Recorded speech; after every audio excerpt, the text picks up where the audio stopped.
Hello friends, power plant with Rahul में आपका स्वागत है।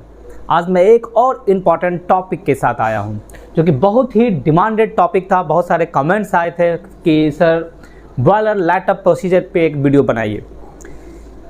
तो आइए हम लोग स्टार्ट करते हैं boiler light up procedure. As a operation engineer हम लोग को ये जानना बहुत ही ज़रूरी है कि बॉयलर लाइटअप में क्या क्या प्रोसीजर होता है, कौन कौन सा स्टेप फॉलो करना होता है। हर स्टेप एक दूसरे पे डिपेंडेंट होता है। जैसे आप ऑयल गन लेते हैं, फिर ऑयल गन लेने से पहले हम लोग को पर्जिंग करना पड़ता है। पर्जिंग का क्या क्या रिक्वायरमेंट्स होता है उसको हम लोग को देखना होता है। फिर हम लोग ऑयल गन लेने के बाद जो ड्रम वेंट कब हम लोग को बंद करना है, सुपर हीटर ड्रेन वेंट कब हमको क्लोज करना है, एसपी बाईपास कब चार्ज करना है, वैक्यूम पंप कब चलाना है, ग्लैंड स्टीम कब चार्ज करना है, सारा डिटेल हम लोग स्टेप बाय स्टेप हम लोग इस वीडियो में पढ़ेंगे। तो ध्यानपूर्वक इस वीडियो को देखिएगा। और एज ऑपरेशन इंजीनियर ये तो बहुत ही इंपॉर्टेंट वीडियो होने वाला है। तो आइए हम लोग स्टार्ट करते हैं बॉयलर लाइटअप प्रोसीजर। तो friends, boiler light up procedure start करने से पहले हम लोग देखते हैं कि जनरली आपका स्टार्टअप जो होता है वो 3 पार्ट में क्लासिफाइड किया गया है। एक आपका कोल्ड स्टार्टअप होता है, एक आपका वार्म स्टार्टअप होता है, एक आपका हॉट स्टार्टअप होता है। तो जनरली आपका जो किस टाइप का स्टार्टअप है ये डिपेंड करता है आपका HP casing and HP shaft temperature पे।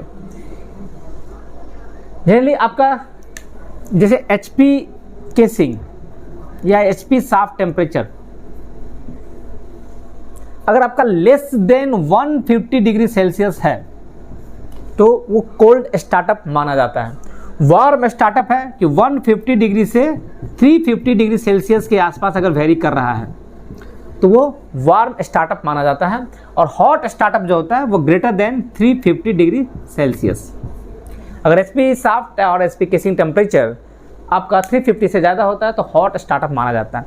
जनरली आपका क्या होता है, कोल्ड स्टार्टअप अगर आपका यूनिट बंद हो चुका है या उसमें शटडाउन चल रहा है, मोर देन 3 to 5 डेज के बाद अगर आप लाइटअप कर रहे हैं तो जनरली आपका कोल्ड स्टार्टअप माना जाता है, क्योंकि उसमें आपका एचपी केसिंग या shaft temperature less than 150 degree Celsius हो जाता है।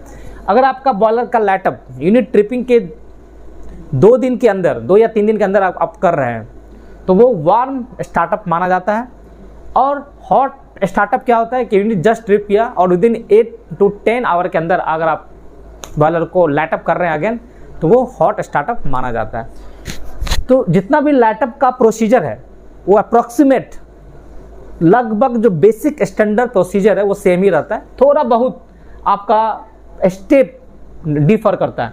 कोल्ड स्टार्टअप में थोड़ा बहुत डिफर करता है, warm startup and hot startup में थोड़ा सा डिफर करता है। सबसे ज़्यादा आपका यूनिट लाइटअप से लेकर आपका सिंक्रोनाइजेशन करने में सबसे ज़्यादा टाइम आपको कोल्ड स्टार्टअप में ही लगता है।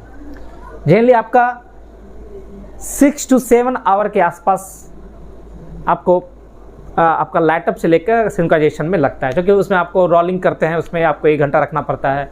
फिर 3000 आरपीएम पे आपको एटलीस्ट 30 मिनट के आसपास रखना पड़ता है। तो इस टाइप से उसमें देखा जाता है। और कोल्ड स्टार्टअप में क्या होता है कि आपको जो ड्रम का जो हम लोग हीटिंग करते हैं, बॉयलर का जो हीटिंग करते हैं वो एक फिक्स रेट पे हीट करते हैं, 2 डिग्री सेल्सियस पर मिनट, उससे ज़्यादा नहीं हीटिंग होना चाहिए, नहीं तो थर्मल स्ट्रेस आ जाता है। तो इसमें थोड़ा सा टाइम लगता है। सबसे कम टाइम आपका जो होता है वो हॉट स्टार्टअप में लगता है। हॉट स्टार्टअप में आपका यूनिट सिंक्रोनाइज विदिन 1.5 आवर के अंदर लग जाता है। 1 आवर 30 मिनट के अंदर आपका यूनिट सिंक्रोनाइज हो जाता है, जो कि आपके पास सारा पैरामीटर्स रहता है। आपको सोकिंग में रखना नहीं होता है। सोकिंग में 2 से 3 मिनट आपको मात्र रखना है और तुरंत आपको 3000 आरपीएम पे लेके चले जाते हैं और सिंक्रोनाइज कर देते हैं। तो हॉट स्टार्टअप में आपका कम टाइम लगता है, सबसे ज़्यादा टाइम आपका कोल्ड स्टार्टअप में लगता है। तो इस वीडियो में हम लोग कोल्ड स्टार्टअप से स्टार्ट करेंगे। कोल्ड स्टार्टअप में क्या क्या हम लोग स्टेप करते हैं। तो अभी जो हम लोग जो पढ़ेंगे वो कोल्ड स्टार्टअप के बारे में पढ़ेंगे और 500 मेगावाट का रेफरेंस के लिए हम लोग पढ़ेंगे। जो भी हम लोग स्टेप लेंगे इसमें वो 500 मेगावाट में हम लोग क्या क्या करते हैं उसके बारे में हम लोग पढ़ेंगे। ठीक है, आपका 660 मेगावाट या लेस देन 500 मेगावाट के लिए थोड़ा सा स्टेप डिफर करता है, लेकिन बेसिक स्टैंडर्ड प्रोसीजर आपका वही रहता है। ठीक है, तो आइए हम लोग कोल्ड स्टार्टअप प्रोसीजर के बारे में पढ़ते हैं। फ्रेंड, आपको कोल्ड स्टार्टअप का प्रोसीजर मैं बता रहा हूँ और ये मान के चल रहा हूँ कि ऑक्सिलरी स्टीम आपका अवेलेबल है। मीन्स आपके यहाँ 2 यूनिट है, एटलीस्ट आपका 1 यूनिट रनिंग कंडीशन में है। वहाँ से हम लोग APRDS सिस्टम जो आप जिस यूनिट को आपको लाइटअप करना है, तो सेकेंड यूनिट से आप ऑक्सिलरी स्टीम आपके पास अवेलेबल है। PRDS सिस्टम आप चार्ज कर सकते हैं। ठीक है, जहाँ पे सिर्फ एक ही यूनिट है वहाँ पे आपका ऑक्सिलरी स्टीम अवेलेबल नहीं होता है। तो मैं ये मान के चल रहा हूँ कि आपका ऑक्सिलरी स्टीम अवेलेबल है। ठीक है, आपको लाइटअप का क्लियरेंस मिल चुका है। तो सबसे पहले आपको क्या चलाना है? ACW, start auxiliary cooling water system. Generally एक यूनिट में 2 ACW होता है। एक ACW आपका सर्विस में रखते हैं, दूसरा ACW स्टैंड बाय कंडीशन में रखते हैं, सेट में डाल देते हैं। तो सबसे पहले आपको auxiliary cooling water ACW pump को चलाना है। तो पंप को चलाने से पहले, ACW पंप को चलाने से पहले आपको बहुत कुछ देखना होता है कि सबसे पहले आपको क्लियरेंस लेना है मेंटेनेंस डिपार्टमेंट से कि ACW सिस्टम का जितना भी PWC है वो आपका कंप्लीट हुआ है कि नहीं, उसमें जो भी वर्क है परमिट सारा क्लोज हुआ है कि नहीं। आपको कंसर्न इलेक्ट्रिकल से, मेंटेनेंस से एंड CNI से, तीनों डिपार्टमेंट से आपको क्लियरेंस आपको लेना है कि after taking the necessary clearance from the concern agency, फिर आपको उसका लाइन अप चेक करना है कि ACW का जो डिस्चार्ज लाइन है उस लाइन में जितना भी आपका ड्रेन है उस सबको क्लोज कर देना है। वेंट आपको ओपन करना है, क्योंकि उस लाइन में आपका सेल्फ क्लीनिंग स्टेनर रहता है। सेल्फ क्लीनिंग स्टेनर का जो होता है ड्रेन वो आपको क्लोज कर देना है। सेल्फ क्लीनिंग स्टेनर का जो वेंट होता है उसको आपको ओपन कर देना है। फिर ACW का लाइन कहाँ कहाँ जाता है फ्रेंड्स? ACW का आपका जो लाइन होता है वो आपका PHE में जाता है। टरबाइन साइड का जितना भी आपका PHE है, वैक्यूम पंप के कूलर में भी जाता है। आपका SG एंड TG साइड का जो ECW सिस्टम है उसका जो PHE है, प्लेट टाइप हीट एक्सचेंजर, वहाँ पे आपका जाता है। तो उस लाइन में जहाँ जहाँ भी ये जा रहा है आपका उसका क्या करना है? ड्रेन क्लोज कर देना है। आप PHE के इनलेट एंड आउटलेट वेंट को आपको ओपन कर देना ताकि आपका प्रॉपर वेंटिंग हो सके, क्योंकि आपका लाइन खाली है, डिप्रेशराइज है, तो उस लाइन में आपका एयर है, तो एयर को प्रॉपर वेंटिंग कराना जरूरी होता है। अगर आपका एयर ट्रैप हो जाता है तो हैमरिंग होने का चांस रहता है, आपका प्रेशर बिल्डअप नहीं हो पाता। तो प्रॉपर वेंटिंग आपको इंश्योर करना है, इसलिए वेंट वाल्व को क्रैक ओपन करके रख देना है। जितना भी उसका लाइन है, ACW का लाइन, सबका जो वेंट है उसको आपको ओपन कर लेना है। ड्रेन आपको क्लोज कर लेना है, क्योंकि ड्रेन से आपका पानी का वेस्टेज ही होता है। वेंट से हम लोग प्रॉपर एयर का जो भी एयर इंट्रैप्ट है उस सिस्टम में उसको हमको निकाल लेते हैं। ठीक है, ये कर लेना है। उसके बाद अब आपको ACW पंप को चलाना है। चलाने से पहले उसका देखना है कि ACW का आपका सक्शन कहाँ से लेता है? फीड पूल से लेता है। तो फीड पूल का लेवल आपको इंश्योर कर लेना है कि उसका लेवल सफिशिएंट लेवल है कि नहीं। फीड पूल से लेकर जो कूलिंग टावर है उसका आपको लाइन अप कर लेना है। कूलिंग टावर, क्योंकि आपका कूलिंग टावर से ही वाटर कहाँ आता है? फीड पूल में आता है, तो वो आपको लाइन अप चेक कर लेना है कूलिंग टावर से फीड पूल का। फिर पंप को चलाने से पहले उसका जो बियरिंग का ऑयल लेवल आपको चेक कर लेना है। डिस्चार्ज वाल्व आपको देख लेना है कि वो क्लोज है कि नहीं। सक्शन वाल्व ओपन होना चाहिए। रिसर्कुलेशन वाल्व आपको क्लोज कंडीशन में होगा। डिस्चार्ज वाल्व अभी आपका क्लोज कंडीशन में होगा। फिर आपको पावर सप्लाई चेक कर लेना है कि ACW में जो इलेक्ट्रिक मोटर है उसका पावर सप्लाई हेल्दी है कि नहीं।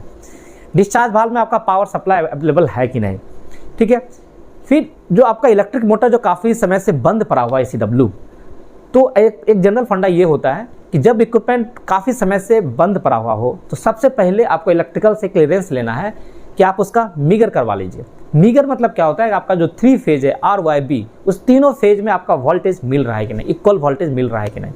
ठीक है, वो आपको करवा लेना है।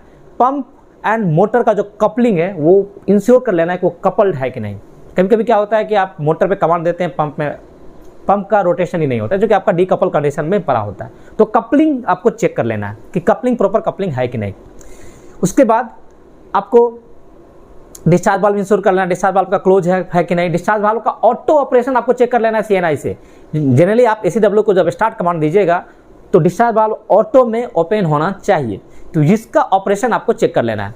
ACW को चलाने से पहले या किसी भी इक्विपमेंट को चलाने से पहले जो इसका इंटरलॉक एंड प्रोटेक्शन है उसको भी इंश्योर कर लेना है कि वो CNI के थ्रू चेकिंग हो चुका है कि नहीं, उसको सर्विस में होना चाहिए। इंटरलॉक एंड प्रोटेक्शन आपका सर्विस में होना चाहिए। इतना सारा चेकिंग के बाद अब आपको ACW को स्टार्ट करना है। ACW को स्टार्ट करने के बाद उसका डिस्चार्ज वाल्व देखिए ऑटो में ओपन हो रहा है कि नहीं, क्योंकि आपका लाइन डिप्रेशराइज्ड है, लाइन आपका खाली है, तो उसमें क्या होता है कि 3 प्रेशर ट्रांसमीटर होता है। जब तक तीनों ट्रांसमीटर प्रेशर हेल्दी नहीं होता है, पूरा डिस्चार्ज वाल्व ओपन नहीं होगा। तो क्या होता है कि आपका जनरली CNI की तरफ से लॉजिक होता है कि डिस्चार्ज वाल्व आपका फुल्ली ओपन नहीं होगा। अगर डिस्चार्ज वाल्व अगर फुल्ली ओपन उस समय हो जाता है तो हैमरिंग होगा, क्योंकि लाइन आपका खाली है, वाटर बहुत हाई प्रेशर से जाएगा, हाई फ्लो से जाएगा, हैमरिंग होने का चांस रहता है। तो इससे बचने के लिए क्या होता है कि डिस्चार्ज वाल्व आपका 10% कमांड जाएगा, कहीं कहीं आपका कुछ अलग परसेंटेज होगा। तो जनरली क्या होता है कि डिस्चार्ज वाल्व आपका 10 से 15% ओपन होगा, फिर रुक जाता है। क्योंकि वो रुकता क्यों है? क्योंकि उसमें 3 प्रेशर ट्रांसमीटर होता है, डिस्चार्ज प्रेशर का 3 ट्रांसमीटर होता है। जब तक वो ट्रांसमीटर तीनों हेल्दी नहीं होगा तब तक डिस्चार्ज वाल्व में कमांड नहीं ओपन होने का देगा वो। तो 10% ओपन होगा, फिर उससे क्या होता है कि आपका लाइन में फिलिंग होना शुरू हो जाता है। ACW का जो आपका ट्रिपिंग है वो लो डिस्चार्ज प्रेशर से भी है एंड हाई डिस्चार्ज प्रेशर से भी ट्रिपिंग रहता है। क्योंकि आपका डिस्चार्ज वाल्व 10% ही ओपन होता है, तो उस डिस्चार्ज प्रेशर को मेंटेन करने के लिए आपका रीसर्कुलेशन वाल्व को हमको पार्शियली ओपन कर देते हैं। तो रीसर्कुलेशन वाल्व के थ्रू ही हम ACW का डिस्चार्ज प्रेशर को कंट्रोल करेंगे। ठीक है, तो जनरली ACW का जो डिस्चार्ज प्रेशर होता है वो 3.5 से 4.5 kg के आसपास वेरी करता है। जनरली हम लोग 4 kg के आसपास उसको मेंटेन रखते हैं। तो अभी आपका क्या है कि लाइन पूरा फिल हो रहा है। फिल होने के अब उसी लाइन में आपका सेल्फ क्लीनिंग स्टेनर भी है। सेल्फ क्लीनिंग स्टेनर को आप देखिए क्या कि उसका ड्रेन बंद होना चाहिए, वेंटिंग आप करवा लीजिए। ठीक है, दोनों सेल्फ क्लीनिंग स्टेनर का आप वेंटिंग करवा सकते हैं। वेंटिंग करवा के फिर उसका इनलेट एंड आउटलेट वाल्व को फुल ओपन कर दीजिए। पहले क्या कीजिए, वेंटिंग कैसे होगा, तो उसका जो इनलेट वाल्व होता है उसको थोड़ा सा क्रैक ओपन कीजिए और आउटलेट वाल्व को क्लोज रखिए। जब प्रॉपर वेंटिंग हो जाता है, जब एयर बबल निकलना पूरा बंद हो जाता है, फिर आप इनलेट वाल्व को धीरे धीरे पूरा ओपन कर दीजिए, आउटलेट वाल्व को भी धीरे धीरे पूरा ओपन कर दीजिए और वेंटिंग को आप बंद कर दीजिए। तो इससे क्या होता है कि आपका सेल्फ क्लीनिंग स्टेनर आपका सर्विस में आ गया है। दूसरा सेल्फ क्लीनिंग स्टेनर को आप नॉर्मल जो स्टैंड बाय कंडीशन में आप रख दीजिए। उसके बाद ACW का लाइन में एक यूनिट आइसोलेशन वाल्व होगा। जैसे ACW क्या होता है, पार्टिकुलर एक यूनिट में जाता है, तो एक यूनिट आइसोलेशन वाल्व होता है जहाँ से आप पूरा यूनिट को आइसोलेट कर सकते हैं। तो यूनिट आइसोलेशन वाल्व को क्या कीजिए, आप क्रैक ओपन करना शुरू कर दीजिए। क्रैक ओपन करने से आपका क्या होता है कि ACW का जो लाइन है वो आपका PHE में जाता है। SG side, boiler side PHE में जाता है, plate type heat exchanger, and turbine side आपका PHE में जाता है। PHE में तो PHE का क्या कीजिए, आपका ACW का जो लाइन है उसका वेंटिंग करवा लीजिए। Proper venting, inlet and outlet में वेंटिंग लाइन है, वेंटिंग वाल्व को ओपन कीजिए। वहाँ से प्रॉपर आपको उसको वेंटिंग कराना जरूरी है।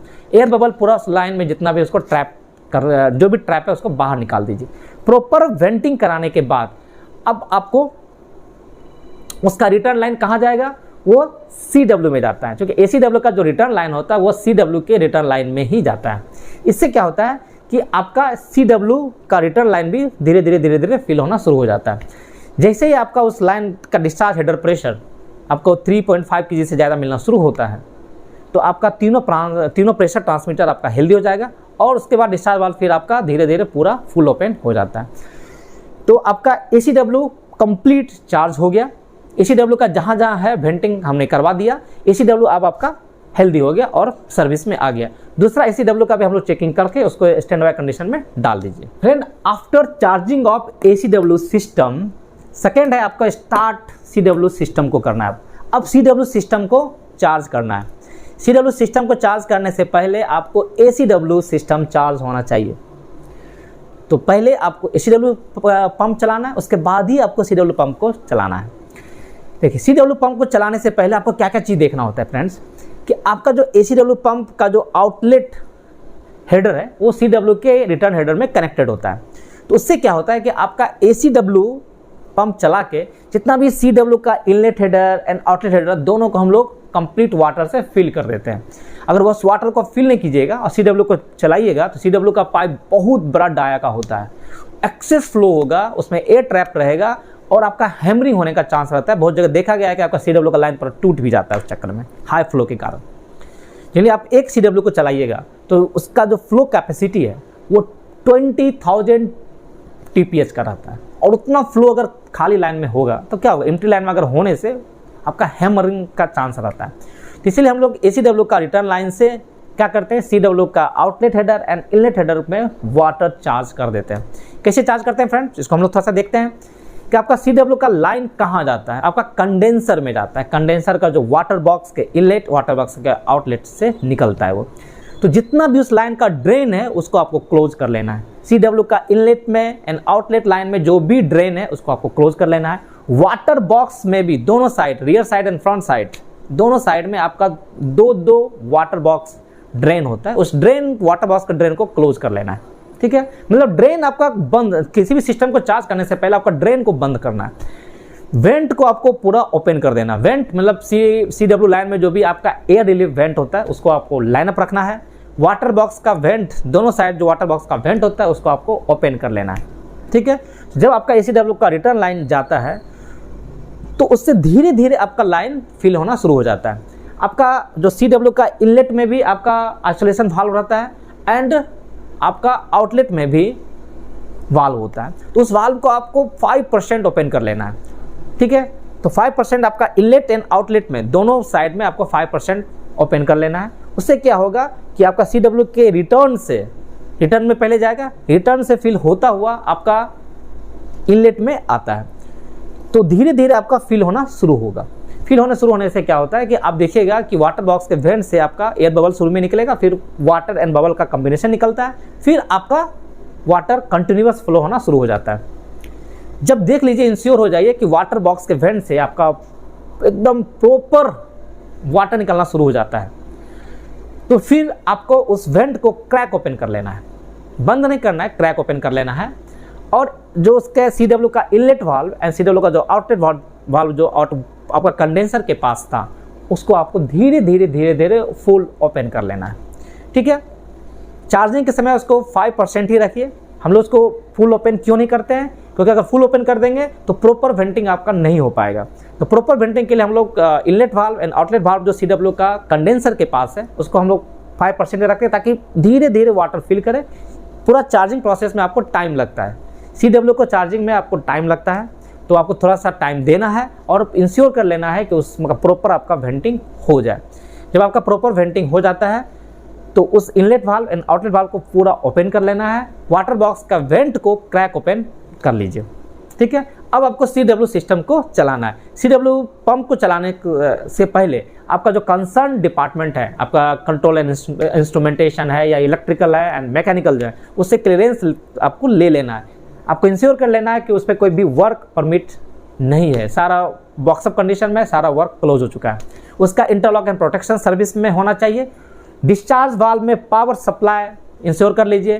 पंप का जो पावर सप्लाई उसमें इंश्योर कर लीजिए, उसका प्रॉपर मीगर करवा लीजिए। ठीक है, डिस्चार्ज वाल्व का ऑटो ओपनिंग ऑपरेशन को आपको चेक कर लेना है। ठीक है, तो ये सब कंट्रोल एंड इंस्ट्रूमेंटेशन आपको प्रॉपर चेकिंग करने के बाद ही अब आपको CW को स्टार्ट कमांड देना है। एक CW को आप स्टार्ट कीजिए, स्टार्ट 1 CW, और उसके बाद देखिएगा कि आपका CW का स्टार्टिंग में आपका प्रेशर कम रहता है, तो स्टार्टिंग में आपको वो 10 से 15% ही ओपन होगा। ओपनिंग के बाद धीरे धीरे जब उस लाइन का डिस्चार्ज हेडर प्रेशर बढ़ना शुरू हो जाता है तो फिर डिस्चार्ज वाल्व पूरा ओपन हो जाता है। ठीक है, डिस्चार्ज वाल्व एक बार में पूरा ओपन इसलिए नहीं होता है कि वो देखता है कि डाउन स्ट्रीम में प्रेशर आपका कम है। अगर हम एक साथ पूरा खुल जाएंगे तो पंप पे लोडिंग भी पड़ेगा और हैमरिंग का भी चांस हो सकता है। इसलिए डिस्चार्ज वाल्व पहले क्या करता है कि इनिशियल में 10 to 11% ओपन होगा, और ओपन होने के बाद पूरा लाइन तो फिल है ही, पूरा लाइन को धीरे धीरे प्रेशराइज करता है। प्रेशराइज करने के बाद फिर डिस्चार्ज वाल्व पूरा ओपन हो जाता है। जब डिस्चार्ज वाल्व पूरा ओपन होने के बाद आपका जो वाटर बॉक्स में जो पार्सली वेंट आपने किया था उस वेंट वाल्व को पूरा क्लोज कर देना है। जब CW का आपका चार्ज हो जाता है उसमें आपको हॉट वेल का लेवल ज़्यादा मेंटेन नहीं करना है, वो 1600 के mm के आसपास ही मेंटेन कीजिए। ठीक है, डिस्चार्ज जो कि हॉट वेल लेवल हम लोग धीरे धीरे बढ़ाते हैं, लेवल मेंटेन करेंगे। ठीक है, इससे क्या होता है कि आपका CW सिस्टम भी चार्ज हो जाता है। आप स्टार्टिंग में एक CW पंप को चलाइए, दूसरा CW का भी हेल्दीनेस आप चेक कर लीजिए, उसको भी आप रेडी कर लीजिए। तो आप स्टार्टिंग में एक CW, बाद में फिर आप दूसरा CW भी चला सकते हैं। जनरली एक यूनिट में आपका 4 CW पंप होता है, रनिंग में आपका 2 CW ही चलता है। बाकी सी डब्ल्यू आपका स्टैंड बाय कंडीशन में हम लोग रखते हैं। सी डब्ल्यू का प्रेशर जनरली आपका कितना रहता है, 2 kg के आसपास रहता है, और ये जनरली एसी डब्ल्यू का प्रेशर जो है वो 4 kg के आसपास हम लोग मेंटेन करते हैं। ठीक है, इसके बाद आपको start SGECW and TGECW pump को चलाना है। प्लांट में जनरली आपका SGECW पंप 2 होता है, एक पंप को हमको चलाते हैं, दूसरा पंप को स्टैंड बाय कंडीशन में रखते हैं। TGECW पंप आपका 3 पंप होता है, 3 पंप होता है, जिसमें हम लोग 2 पंप को स्टार्ट रखते हैं, रनिंग कंडीशन में रखते हैं, और 3rd पंप को स्टैंड बाय कंडीशन में रखते हैं।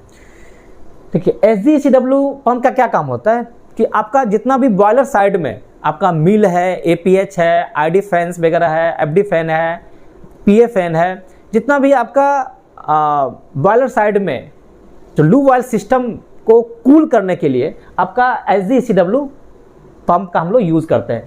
TGECW क्या होता है, turbine side equipment cooling water pump का क्या काम होता है कि टरबाइन साइड में जितना भी आपका लूब ऑयल सिस्टम जो है, आपका MOT है, कंट्रोल फ्लूइड पंप है, आपका जो प्राइमरी वाटर सिस्टम है, सील ऑयल सिस्टम है, वैक्यूम पंप है, तो इस सब में क्या होता है जितना भी टरबाइन साइड में आपका हाइड्रोजन कूलर है, तो जितना भी टरबाइन साइड में इक्विपमेंट को कूलिंग करने के लिए आपका TGECW पंप जाता है, आपका MDBFP में जाता है, TDBFP में सील वाटर को कूल करने के लिए जाता है। तो टरबाइन साइड के लिए आपका TGECW पंप होता है, और आपका बॉयलर साइड के लिए आपका SGECW पंप होता है।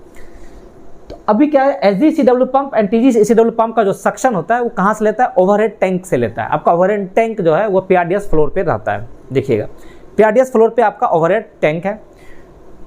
तो सबसे पहले आपको इंश्योर कर लेना है कि आपका ओवरहेड टैंक का लेवल नॉर्मल होना चाहिए। ओवरहेड टैंक में जो वाटर सप्लाई होता है वो कहाँ से होता है, उसका 2 प्रोविजन, एक नॉर्मल सप्लाई है, एक इमरजेंसी सप्लाई होता है। फ्रेंड्स, नॉर्मल सप्लाई में हम लोग DMST टैंक से लेते हैं, इमरजेंसी सप्लाई आपका CST टैंक से लेते हैं।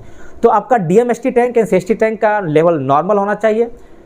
तो आपको DM पंप या CST पंप चला के ओवरहेड टैंक का लेवल आप नॉर्मल कर लीजिए। किसी किसी प्लांट में ओवरहेड टैंक दोनों पंप के लिए एक ही होता है, कहीं कहीं आपका SGECW पंप के लिए अलग अलग ओवरहेड टैंक होता है और TGECW पंप के लिए अलग ओवरहेड टैंक होता है। तो इसमें कंफ्यूज नहीं होना है।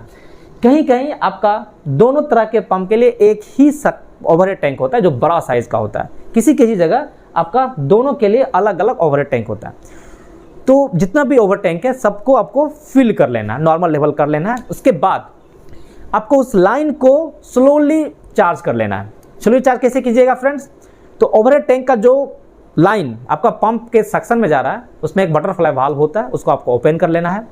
उस लाइन में जितना भी ड्रेन वाल्व है उसको क्लोज कर लेना है, वेंटिंग वाल्व को ओपन कर लेना है। पंप का जो सक्शन वाल्व है एंड डिस्चार्ज वाल्व है उसको धीरे धीरे आपको ओपन कर लेना है, ताकि आपका वाटर ओवरहेड टैंक से आता हुआ सक्शन वाल्व से डिस्चार्ज वाल्व होता हुआ पूरा लाइन में फिल कर जाए। तो आपको उसके बाद जितना भी कूलर है आपका, जैसे बॉयलर साइड में आपका मिल का कूलर है, APS का कूलर है, फैंस का कूलर है, सब कूलर के पहले जो आपका वेंटिंग है सबको प्रॉपर वेंटिंग करवा लेना है। फिर TGECW का जो वेंटिंग है आपका, सबसे इसका हाईएस्ट पॉइंट का जो वेंटिंग है वो हाइड्रोजन कूलर का होता है, जो आपका जनरली आपका जनरेटर के पास लेवल पे रहता है वेंटिंग हाइड्रोजन कूलर का। तो सारे जगह का आपको वेंटिंग करवा लेना है उस लाइन का। वेंटिंग होने के बाद फिर वेंटिंग वाल्व को आप क्लोज कर दीजिए। ड्रेन तो पहले ही क्लोज कर लेना है चार्जिंग से पहले। वेंटिंग को प्रॉपर वेंटिंग के बाद आपको वेंट वाल्व को क्लोज कर लेना। वेंट वाल्व क्लोज हो गया, फिर आपको सक्शन वाल्व को ओपन रखना है, डिस्चार्ज वाल्व को क्लोज कर लीजिए। क्योंकि डिस्चार्ज वाल्व का ऑपरेशन पंप के स्टार्ट से होता है। जैसे आप पंप को स्टार्ट कीजिएगा डिस्चार्ज वाल्व ऑटो में ओपन होना चाहिए। ये ऑपरेशन आपको चेक कर लेना, इंश्योर कर लेना है, ठीक है। फिर पंप का जो पावर सप्लाई उसको आप चेक करवा लीजिए, इलेक्ट्रिकल से क्लियरेंस ले लीजिए। जितना भी डिपार्टमेंट सबसे क्लियरेंस लेने के बाद ही इसको चार्जिंग करना होता है। फिर आप SG साइड का एक पंप को स्टार्ट कीजिए। स्टार्ट करने के बाद क्योंकि इस लाइन का आपने प्रॉपर वेंटिंग कर चुका था, PHE के पास भी आपको वेंटिंग करवा लेना है। जितना भी PHE है सबको वेंटिंग करवा के ही पंप को चलाना होता है। आपका क्या हुआ, SGECW लाइन को आपने स्टार्ट किया, लाइन को चार्ज कर लिया। फिर उसी प्रकार से TGECW पंप को भी स्टार्ट करके उस लाइन सिस्टम को ओके कर लेना है। तो एट ए टाइम आपको 1 SGECW पंप को चलाना है और 2 TGECW पंप को चलाना है। बाकी पंप का हेल्दीनेस चेक कर लेना है, उसको स्टैंड बाय कंडीशन में रख देना है। तो इस तरह से आपका SGECW pump and TGECW pump start हो गया, ठीक है। फोर्थ है आपका, इसके बाद आपको क्या करना है, स्टार्ट कंप्रेशर।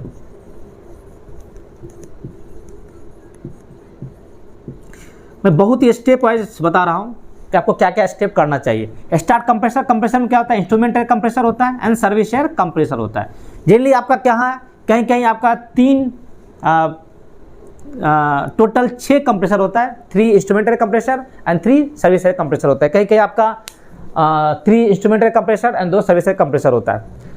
तो इसके बाद आपको कंप्रेसर को चलाना है। कंप्रेसर को अभी हम लोग क्यों चलाते हैं, देखिए कंप्रेसर को कूलिंग करने के लिए आपका किसी किसी प्लांट में TGECW से जाता है और कहीं कहीं आपका ACW सिस्टम से जाता है कूलिंग के लिए सॉरी फ्रेंड। तो इसीलिए आपका अगर आपके प्लांट में अगर ACW सिस्टम से कूलिंग करने के लिए जा रहा है तो ACW पंप चलाने के बाद ही आप कंप्रेसर को स्टार्ट कर सकते हैं। जहां पे आपका DMCW पंप से है चलाने का, तो वहां पे आपको पहले TGCW पंप को चलाना है, उसके बाद ही कंप्रेसर को स्टार्ट करना है। तो कंप्रेसर को आप इंस्ट्रूमेंट कंप्रेसर को पहले स्टार्ट कर लीजिए, फिर सर्विस कंप्रेसर को आप स्टार्ट कर लीजिए। इससे आपको आप at a time 2 instrument compressor और 2 सर्विस कंप्रेसर को चला के छोड़ दीजिए, ठीक है। बाकी कंप्रेसर जो अवेलेबल है, जो नहीं चल रहा है, उसका भी हेल्दीनेस आपको चेक कर लेना है और ओके कर लेना है, ठीक है। तो अभी आपका कंप्रेसर स्टार्ट हो गया। कंप्रेसर देखिए, सर्विस कंप्रेसर का जो मेन इंपॉर्टेंट यूज कहाँ पे होता है, APS का एयर मोटर में जो सप्लाई जाता है वो सर्विस एयर कंप्रेसर से ही जाता है। इंस्ट्रूमेंट एयर कंप्रेसर तो जितना भी न्यूमेटिक वाल्व है, जहाँ भी कंट्रोल वाल्व है न्यूमेटिक वाल्व, वहाँ पे इंस्ट्रूमेंट एयर कंप्रेसर से ही सप्लाई जाता है। इसलिए आपको कंप्रेसर सिस्टम को हेल्दी कर लेना है, उसको चला के रख लेना है। और इसका प्रेशर जनरली हमको 5.5 kg के आसपास हम लोग मेंटेन करते हैं। Friend after that charge primary water system देखिए, प्राइमरी वाटर सिस्टम को आपको चार्ज कर लेना है। प्राइमरी वाटर सिस्टम क्या है, 2 आपका प्राइमरी वाटर पंप होता है, इसमें से एक पंप को हमको स्टार्ट करना है, दूसरा पंप का हेल्दीनेस आपको चेक करके स्टैंड बाय कंडीशन में रख देना है। इसमें जो भी आपका PHE फिल्टर है वो आपका देख लीजिए, उसका कूलर का कंडीशन क्या है। NH डोजिंग पंप को आपको देख लेना, हेल्दीनेस NH डोजिंग पंप आपका सर्विस में है कि नहीं, उसको चेक कर लेना है। आपका फाइन फिल्टर जो है, तो जितना भी इसमें प्राइमरी वाटर सिस्टम में जो इक्विपमेंट है वो सबको आपको चेक करके उसको चार्ज कर देना है। प्राइमरी वाटर टैंक से आपका प्राइमरी वाटर पंप सक्शन लेता है, तो प्राइमरी वाटर टैंक का लेवल आपको नॉर्मल कर लेना है, उसमें DM वाटर होता है और उसके ऊपर आपका नाइट्रोजन का प्रेशर रहता है, तो नाइट्रोजन से उसको पूरा फिल कर देना है, ठीक है। नाइट्रोजन का प्रेशर जनरली आपको 0.4-0.5 kg पर सेंटीमीटर स्क्वायर हम लोग मेंटेन करते हैं, ठीक है। तो आपको प्राइमरी वाटर सिस्टम को चार्ज करके उसको चला लेना है। फ्रेंड्स, प्राइमरी वाटर सिस्टम का मैंने एक सेपरेट वीडियो बनाया है, आप हमारे चैनल पे जाकर उसको देख सकते हैं कि प्राइमरी वाटर सिस्टम क्या होता है, उसमें कितना इक्विपमेंट होता है और उसको कैसे हम लोग चार्ज करते हैं, ठीक है। तो प्राइमरी वाटर सिस्टम को आपको अब सर्विस में ले आना है। फिर इसके बाद स्टार्ट सील ऑयल सिस्टम। देखिए, सील ऑयल सिस्टम को चार्ज करने से पहले आपका जो 8.5 मीटर पे MOT है, जो टर्बाइन लूब ऑयल सिस्टम है, सबसे पहले उसका हेल्दीनेस आपको चेक कर लेना है। फ्रेंड्स, मैं यहाँ थोड़ा डिटेल से बताता हूँ कि आपका 8.5 मीटर पे क्या MOT रूम होता है, जहाँ पे सर्वो प्राइम 46 या 68 ऑयल होता है, वो उसमें फिल रहता है। टर्बाइन लूब ऑयल सिस्टम में आपका 2 AOP पंप होता है, एक आपका DC OP होता है, एक आपका AC GOP पंप होता है, एक आपका DC GOP पंप होता है। सबसे पहले आपको MOT का लेवल नॉर्मल रखना है। MOT का जो सेंट्रीफ्यूज है उसका हेल्दीनेस आपको चेक कर लेना है। सेंट्रीफ्यूज आपको सर्विस में रखना है, ठीक है। MOT के रूम में जो फिल्टर है उसका आपको लाइनअप चेक कर लीजिए, कूलर का आप लाइनअप चेक कर लीजिए। पहले आपको क्या करना है कि उसका जो ऑयल वेपर एक्सट्रैक्शन फैन है, 2 फैन होता है, एक आपको चला लेना है। वेपर एक्सट्रैक्शन फैन एक चला लीजिए, दूसरा का हेल्दीनेस चेक करके रखिए, ठीक है। आफ्टर दैट अब आपको DC EOP चलाना है। फ्रेंड्स याद रखिए, सबसे पहले आपको DC EOP पंप चलाना है। क्योंकि DC EOP पंप इसलिए चलाते हैं फ्रेंड्स, क्योंकि उसका प्रेशर बहुत ही कम होता है, लाइन आपका पूरा खाली रहता है। DC EOP का प्रेशर जनरली आपका कितना रहता है, 2 से 2.5 kg प्रेशर रहता है। तो पहले आपको लो प्रेशर से उस लाइन को पूरा फिल कर लेना है। जहाँ से भी आपको वेंटिंग है, थोड़ा बहुत वेंटिंग करवा के क्लोज कर लेना है। ज़्यादा वेंटिंग कराना नहीं है, उसमें थोड़ा बहुत एयर है उसको निकाल देना होता है। तो पहले आपको क्या करना है कि उस लाइन से DC EOP चला के आपको पूरा वेंटिंग करा के उस लाइन को थ्रोली चेक कीजिए कि कहीं कोई लीकेज तो नहीं है, कहीं कोई ग्लैंड से लीकेज तो नहीं है। जब पूरा इंश्योर कर लीजिए कि आपका प्रॉपर वेंटिंग हो चुका है, आपका कहीं से ड्रेनिंग नहीं है, कहीं से उस लाइन में लीकेज नहीं है, आपको 8.5 मीटर से लेकर 17 मीटर तक जितना भी है सारा बियरिंग, आपका टोटल 7 बियरिंग है, सारा बियरिंग में जाइए 7 बियरिंग के पास, देखिए कहीं कोई लीकेज तो नहीं है। जब इंश्योर हो गए कि लीकेज नहीं है, वेंटिंग हो चुका है प्रॉपर, उसके बाद आपको स्टार्ट 1 AOP, ठीक है। अब AOP का प्रेशर जनरली आपका 7.5 kg पर सेंटीमीटर स्क्वायर होता है। तो एक AOP को आप चला लीजिए, दूसरा AOP का हेल्दीनेस चेक करके उसका SLC को ऑन कर लीजिए। AOP के चलाने के बाद स्टॉप DC EOP, आपको DC EOP को ऑफ कर देना और फिर उसको SLC ऑन कर दीजिए DC EOP का भी। अब देखिएगा क्या कि SOST seal oil storage tank होता है, जहाँ से आपका air side seal oil pump suction करता है। ये आपका SOST जो टरबाइन के पास जो गैलरी होता है उस गैलरी के अंदर रहता है आपका, ये जहाँ पे आपका टरबाइन का जो 5 और 6 नंबर बेयरिंग सेल ऑयल आपका आता है SOST में। तो SOST में आपका ऑयल देखिएगा फिलिंग होना शुरू हो जाएगा। MOT का लेवल आपको मेंटेन रखना है, ठीक है। MOT का लेवल जनरली हम लोग टॉप से मेजर करते हैं और उसका लेवल आपका 950-960 mm के आसपास मेंटेन रखना है। SOST का लेवल भी आप प्रॉपर मेंटेन कर लीजिए। SOST का जब लेवल नॉर्मल हो जाता है तो उसका एक ओवरफ्लो लाइन भी होता है। ओवरफ्लो लाइन आपका कहाँ जाता है? MOT टैंक में ही आपका फिर से चला जाता है। तो SOST का लेवल आपका नॉर्मल हो गया, ठीक है।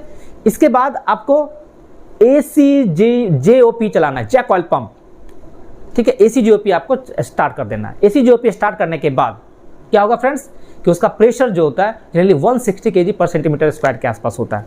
तो वो क्या करेगा, टरबाइन को लिफ्टिंग शुरू कर देगा, ठीक है। टरबाइन का लिफ्टिंग करता है ऑयल से। DCGOP का भी हेल्दीनेस चेक करके रखना है। DCGOP का आपको SLC ऑन कर लेना है, ठीक है। तो टरबाइन साइड में टरबाइन लूब वाल्व सिस्टम आपको इतना सारा काम करना है। एक और इंपॉर्टेंट काम फ्रेंड करना है क्या कि टेम्परेचर, लूब वाल्व टेम्परेचर को मेंटेन करने के लिए टेम्परेचर कंट्रोल वाल्व होता है। तो टेम्परेचर कंट्रोल वाल्व में आप सेट पॉइंट 43-44 डिग्री सेल्सियस डाल दीजिए।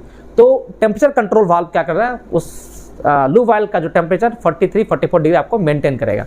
फ्रेंड्स, फॉर डिटेल इन्फॉर्मेशन के लिए मैंने टरबाइन लूब वाल्व सिस्टम का एक डिटेल वीडियो बनाया है।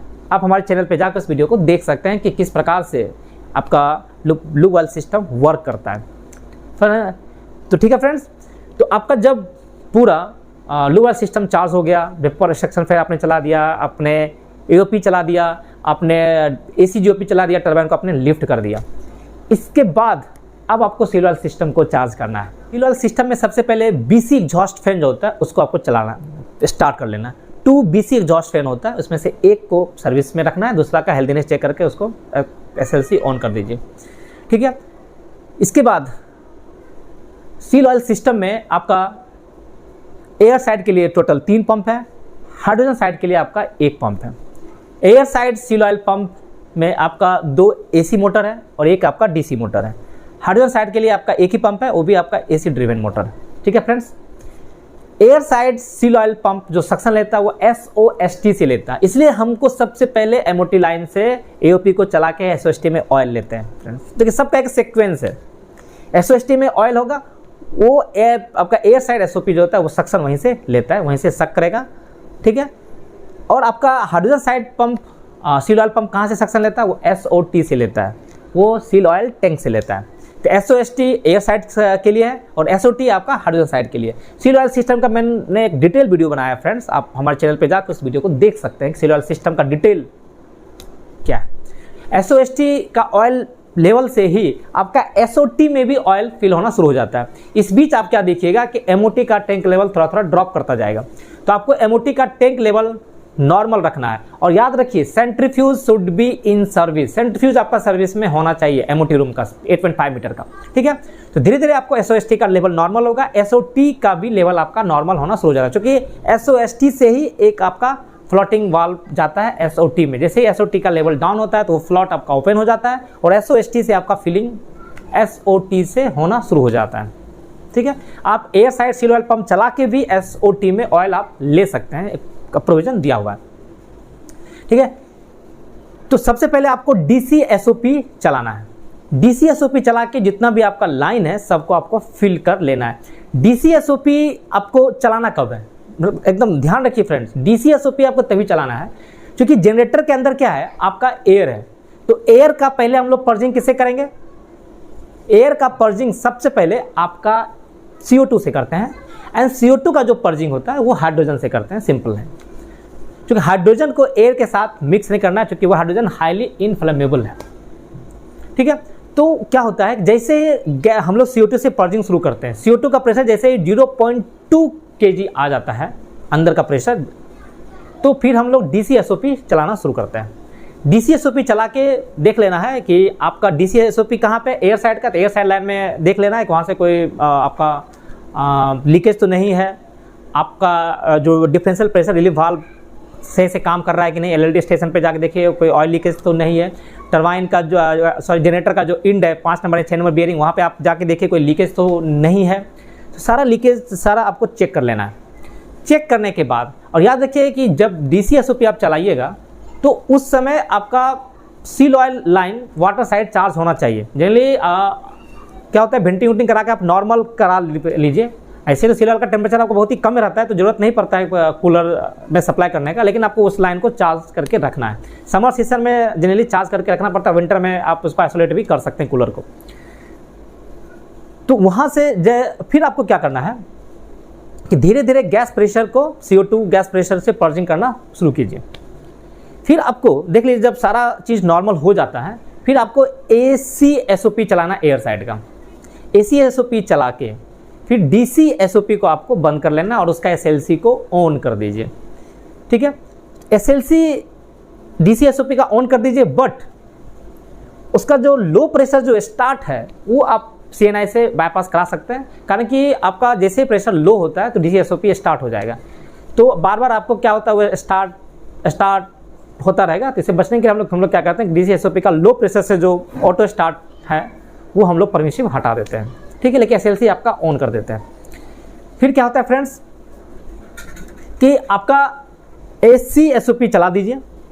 एयर साइड का ही सिर्फ अभी पंप चलाना है, हाइड्रोजन साइड का पंप चलाने का परमिशिव देगा ही नहीं जब तक आपका एयर साइड का सील ऑयल प्रेशर 4.5 kg पर सेंटीमीटर स्क्वायर से ज़्यादा नहीं होगा, हाइड्रोजन साइड का सील ऑयल पंप आप स्टार्ट करने का परमिशन ही नहीं देगा।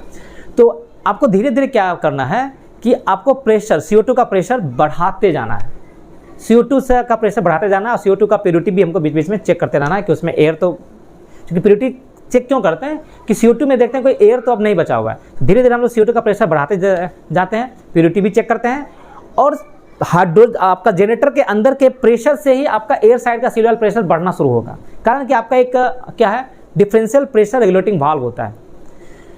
तो उससे जितना आपका अंदर गैस प्रेशर जितना ज़्यादा बढ़ेगा, आपका एयर साइड सील ऑयल का प्रेशर बढ़ना शुरू होता है। सील ऑयल सिस्टम का डिटेल वीडियो मैंने अपलोड कर दिया, जो भी फ्रेंड्स उसको देखना चाहते हैं, सील ऑयल सिस्टम क्या होता है, एयर साइड कैसे वर्क करता है, हाइड्रोजन साइड कैसे काम करता है, सील रिंग कैसे वर्क करता है, तो सारा डिटेल आप उस वीडियो में जाके देख सकते हैं, आपको क्लियर पिक्चर पता चल जाएगा।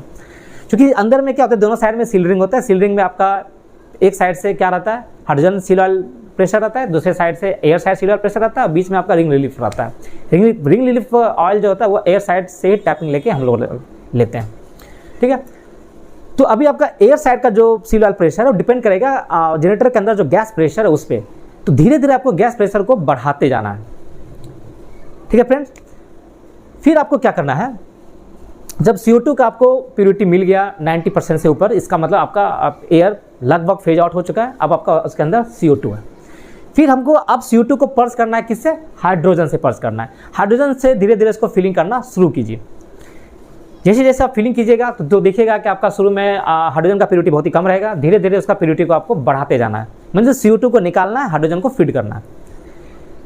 और जैसे ही आपका प्योरिटी मान लीजिए कि 96, 97, 98% तक मिल गया, फिर आपको हाइड्रोजन को फीडिंग शुरू करना है। एक बार आपको प्योरिटी मिल गया तो फिर आपको प्रेशर बढ़ाना है। जब आपको फेज आउट कीजिएगा उस समय आपका प्रेशर नहीं मिलेगा, उसमें तो सीधा हाइड्रोजन आता है, CO2 को बाहर निकालना होता है। तो जब आपका प्योरिटी चेक कीजिए एक बार, जैसे अगर प्योरिटी आपका 96, 97% आपको मिल जाता है हाइड्रोजन का अंदर का, इट मीन्स आपका CO2 अप्रोक्सीमेट आपका सारा निकल चुका है। तब आपको क्या करना है कि वेंटिंग वाल्व को बंद कीजिए और फीडिंग शुरू कीजिए, प्रेशर बढ़ाइए। क्योंकि जब तक हाइड्रोजन का प्रेशर जनरेटर के अंदर नहीं बढ़ाइएगा तो सील ऑयल प्रेशर जो एयर साइड का उसका प्रेशर आपका इंक्रीज ही नहीं होगा। तो फिर आपको प्रेशर बढ़ा के 4.5 kg पर सेंटीमीटर स्क्वायर बढ़ा लेना है with the help of DPR, differential pressure regulating valve के थ्रू। तो उसमें इम्पल्स लाइन दो आता है, एक आपका गैस प्रेशर आता है, एक आपका air side seal oil pressure आता है। ठीक है, तो जैसे जैसे आपका जनरेटर के अंदर गैस प्रेशर बढ़ता जाएगा वैसे वैसे आपका एयर साइड का सिलुलर प्रेशर बढ़ता जाएगा। जैसे ही 4.5 kg/cm² प्रेशर बढ़ेगा then you start air hydrogen side seal oil pump. Hydrogen side seal oil pump को फिर आपको बढ़ाते जाना है, फिर आपका प्रेशर स्टार्ट कर लेना, फिर धीरे धीरे वो अपना प्रेशर बढ़ाते जाएगा। उसका प्रेशर डिपेंड करता है आपका air side seal oil pressure के हिसाब से, ठीक है। अभी आपका क्या हुआ कि आपका air side seal oil pump भी स्टार्ट हो चुका है और hydrogen side seal oil pump भी आपका स्टार्ट हो चुका है, ठीक है फ्रेंड्स। BC एग्जॉस्ट फैन आपको चला लेना, याद भूलना नहीं है। सबसे पहले आपको सील ऑयल सिस्टम को जब भी चार्ज कीजिएगा तो BC एग्जॉस्ट फैन आपको पहले चला लेना है। BC एग्जॉस्ट फैन चलाने के बाद ही सारा प्रोसेस आपको स्टार्ट करना है, ठीक है। आपको इस बीच SOST का लेवल भी देखते रहना है, SOT का भी लेवल आपको देखते रहना, ऑब्जर्व करते रहना है, उसका लेवल ड्रॉप नहीं होना चाहिए। फिर आपको क्या करना है कि DP देखिए। अब आपका अगर DP 1.2 kg/cm² से अगर ज़्यादा हो गया और hydrogen side seal oil pressure अगर 7 kg/cm² से ज़्यादा हो जाता है देन उसके बाद आपको बारिंग गियर वाल्व खोलना होता है।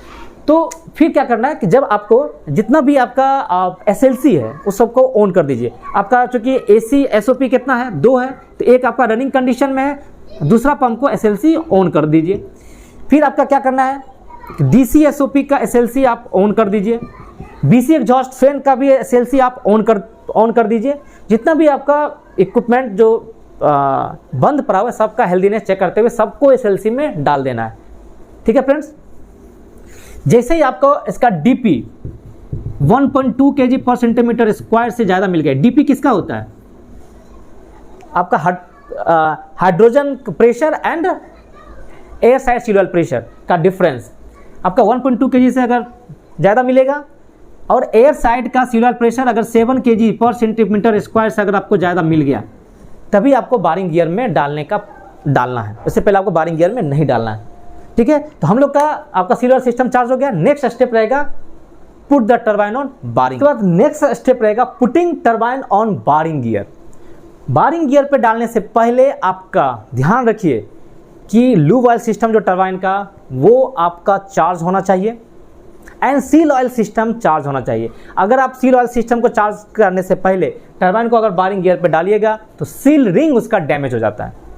तो आपको टरबाइन को बारिंग गियर में डालना नहीं है जब तक कि आपका सील ऑयल सिस्टम चार्ज नहीं हो जाता, क्योंकि आपका सील रिंग क्या है टरबाइन के शाफ्ट पे माउंटेड है, ठीक है। जैसे आपका सील ऑयल सिस्टम चार्ज नहीं रहेगा और टरबाइन को बारिंग गियर पे डालिएगा तो क्या करता है सील रिंग को रब करना शुरू कर देगा। तो पहले सील रिंग को क्या करना है, सील ऑयल सिस्टम को चार्ज करना है। आपका सील रिंग क्या होगा इक्वली डिस्टेंस ऊपर लिफ्ट हो जाता है, उसके बाद ही आपको बारिंग गियर पे डालना है। तो सबका एक सीक्वेंस है कि सील ऑयल सिस्टम से पहले आपका टरबाइन का लूब ऑयल सिस्टम हेल्दी होना चाहिए। लूब ऑयल सिस्टम हेल्दी क्यों होना चाहिए, क्योंकि SOST में ऑयल आप कहाँ से लाइएगा, SOT में ऑयल कहाँ से लाइएगा, तो SOT में ऑयल SOST से आता है और SOST में ऑयल जो होता है वो 5 और 6 नंबर जनरेटर बियरिंग से आता है। तो सबका एक सीक्वेंस है। अब आपको क्या करना है कि आपका सील ऑयल सिस्टम चार्ज है, turbine lube oil system charge है, then you can put turbine on barring gear. आपका एक टर्निंग व्हील होता है, टर्निंग गियर होता है, टर्निंग गियर मोटराइज वाल्व होता है। आप उसको ओपन कमांड दे दीजिए। जैसे आप ओपन कमांड दीजिएगा क्या होगा, टरबाइन आपका रोटेशन शुरू कर देता है। अगर आप रोटेशन नहीं होता है तो हैंड वायरिंग का भी प्रोविजन रहता है। आप हैंड वायरिंग दे के भी टरबाइन को हल्का सा आपको मोशन देना है, ठीक है। क्योंकि आपका टरबाइन क्या है, लूब ऑयल सिस्टम बियरिंग में आपका ऑयल सप्लाई हो चुका है और आपका GOPV से आपका टरबाइन लिफ्ट है। तो जैसे आप रोटेट कीजिएगा तो रोटेशन शुरू हो जाता है। तो रोटेशन के समय देखिएगा कि जब आपका टरबाइन जब बारिंग गियर पे आता है तो अभी तो वैक्यूम है नहीं, जो कि एटमॉस्फेरिक प्रेशर है। जनरली 70 से 80 RPM के आसपास आपका टरबाइन रोटेट करता रहेगा, ठीक है। जैसे ही आपका वैक्यूम इंप्रूव कीजिएगा तो यही RPM बढ़ के 120 से 130 RPM तक चला जाता है। ये जनरली आपका 500 मेगावाट के लिए मैं आपको बता रहा हूँ। फिर तो अभी आपका 70 से 80 RPM के आसपास रोटेट करेगा। फिर आप जो बारिंग गियर का SLC है उसको आप ऑन कर दीजिए, आपका टरबाइन बारिंग गियर में आ गया। तो इस वीडियो में फ्रेंड्स हम लोग देखें कि स्टार्टिंग से आपका ACW चलाना है, फिर CW चलाना है, फिर DMCW जो आपका SDCW एंड बॉयलर ECW को चलाना है, फिर आपको कंप्रेशर को स्टार्ट करना है, फिर उसके बाद आपका टरबाइन लूब ऑयल सिस्टम को हेल्दी करना है, प्राइमरी वाटर सिस्टम को चार्ज कर लेना है एंड सील ऑयल सिस्टम को चार्ज कैसे करते हैं, और उसके बाद टरबाइन को पुट ऑन बारिंग गियर। तो इस वीडियो में इतना तक ही मैं अभी बताऊंगा। नेक्स्ट पार्ट में हम लोग और इसके आगे का प्रोसेस पढ़ेंगे। तो इस वीडियो थोड़ा सा लंबा वीडियो हो गया फ्रेंड्स, आप इस वीडियो को देखें, आपको काफ़ी कुछ समझ में आ जाएगा। और वीडियो अगर पसंद आए तो लाइक, सब्सक्राइब और शेयर कर सकते हैं। मेंबरशिप अगर कोई फ्रेंड्स लेना चाहते हैं, मुझसे व्हाट्सएप से डायरेक्ट अगर जुड़ना चाहते हैं तो आप मेंबरशिप ले सकते हैं। और अगर डाउट रहे तो मेल कर सकते हैं या कमेंट कर सकते हैं यूट्यूब चैनल पे जाके।